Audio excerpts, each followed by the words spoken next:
Hey, I'm Brad. Some of you felt bad for me for having to take on the Machine Head album last week with Blaine after I had taken on the Asking Alexandria album. 2 stinkers in a row. So, this week Banger's letting me review one of my most anticipated albums of the year, one of the main draws that got me to Maryland Death Fest last year. Check it out.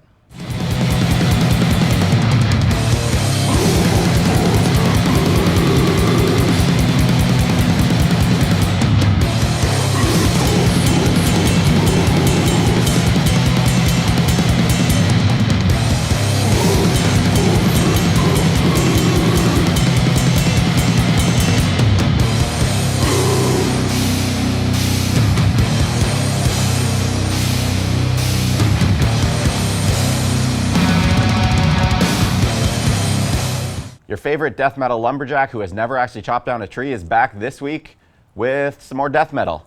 Actually, this band shared my Dying Fetus review because I just wore a long sleeve that I got at Maryland Death Fest, so I'm glad that I can actually give them a proper, full-on album review. This week, we've got Genocide Pact, their new album Order of Torment, out today on Relapse Records.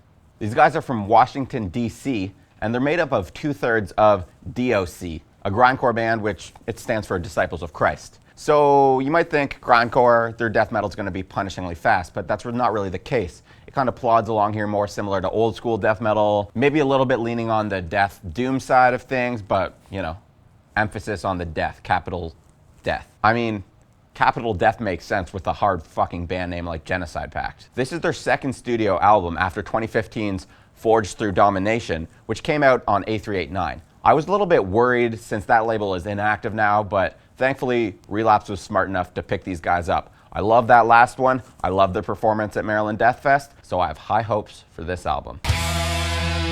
Death metal's not exactly music that is considered subtle. I mean, it's pretty much punishing through and through. So it might come as a surprise that some of my favorite aspects of this album come in the details. Exhibit A, Structural Dissolution, which we already played in the intro there. It starts out with a fairly standard blast beat, but then that off-time bell comes in. It keeps the motion going forward. It keeps things interesting. Remember earlier I said speed isn't the name of the game here, and this is kind of the upper echelon of how fast things go. I mean, maybe a little bit faster, but we're not talking gravity blasts here. And with less speed like that, the subtle intricacies of the drumming kind of shine a little bit more, maybe to the untrained ear, whereas you might not pick out that off-time bell if we're going 300 BPM or something. For more proof, here's Exhibit B.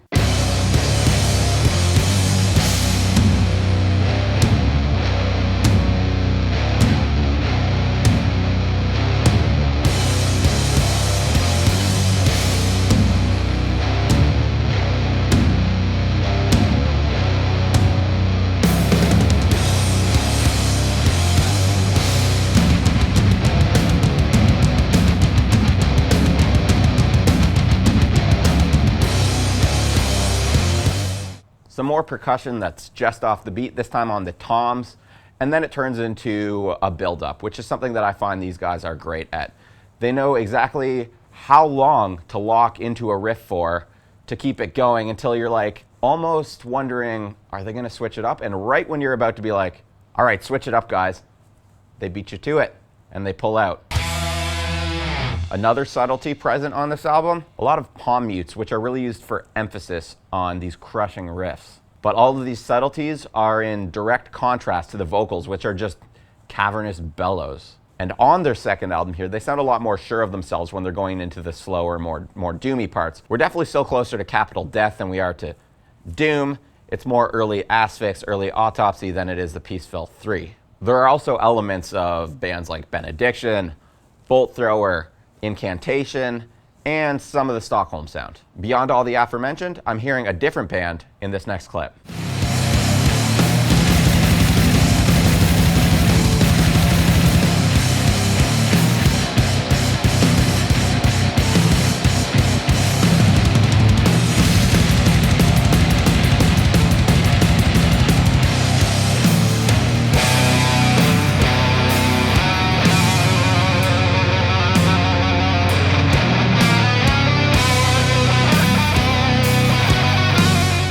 Unless you're new to death metal or haven't seen Ace Ventura, You heard that little nod to Hammer Smash Face there, right after the outbursts of blast beats and the relentless double bass that follows. Again, I called it a nod. It's a tribute.